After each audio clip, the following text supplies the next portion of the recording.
Alright friends, I want to show you how to make a handle for your vessel.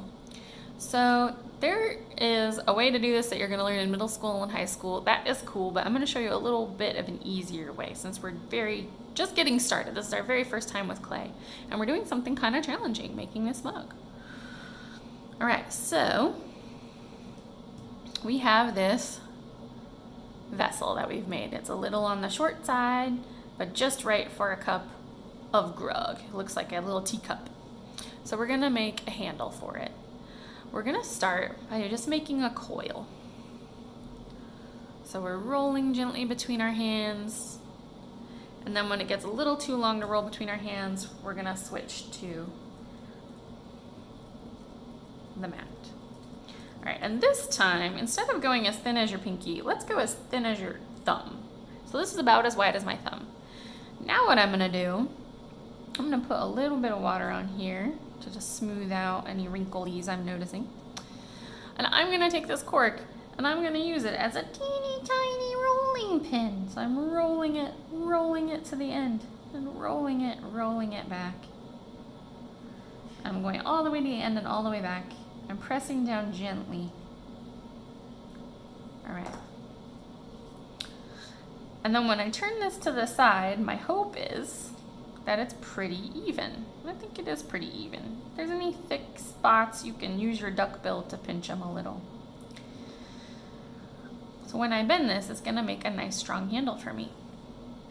What's gonna be tough is these ends. They are too round. They're not gonna attach nicely. So I'm going to slice them with my popsicle stick.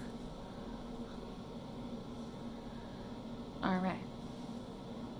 What do we have to do every time we want to attach something to a clay project? Slip and score, that's right. So we're gonna wipe that extra clay and water off. Sorry about that, friends. My camera was telling me it was too full.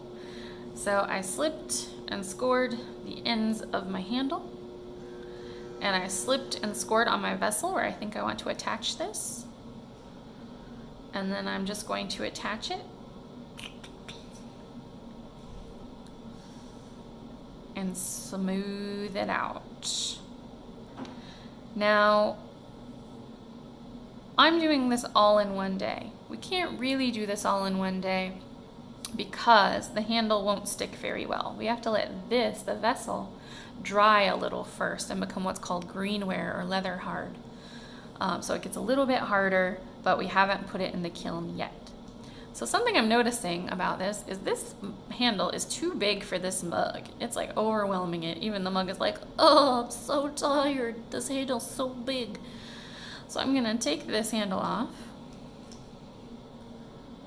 chop it shorter, and just try again.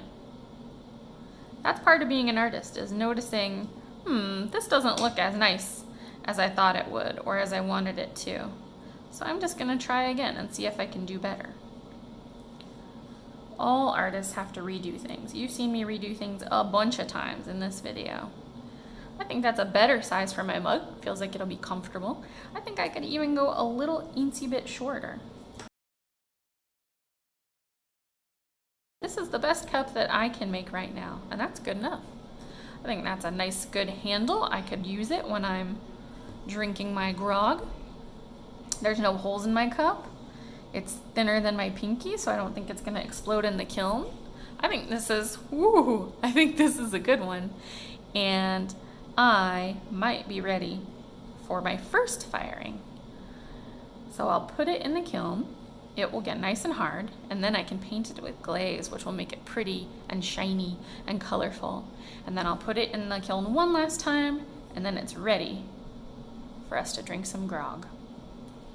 Thanks, artists.